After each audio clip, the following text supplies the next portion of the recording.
Antonio Secchi, porterone dello Stentino, oggi protagonista della gara contro l'Atleti Curi qui a Usini. Come hai visto la partita, Antonio?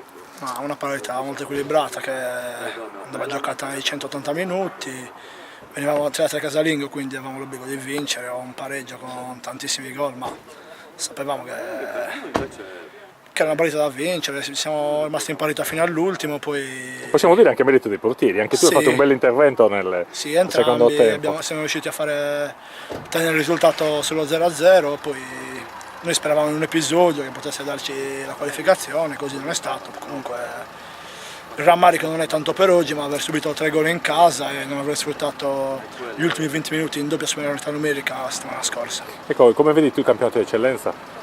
Ma è un campionato molto equilibrato, sono 2 o 3 squadre secondo me sopra le altre, poi c'è una decina che tutti possono essere la sorpresa del campionato.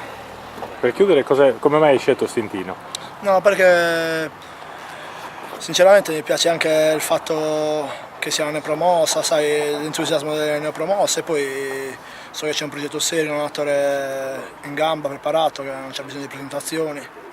E niente, è un gruppo abbastanza unito, sapevo dell'unità di questo gruppo e sono contento di aver scelto Stintino. Grazie Antonio, in bocca al lupo per il Grazie campionato. Creppi.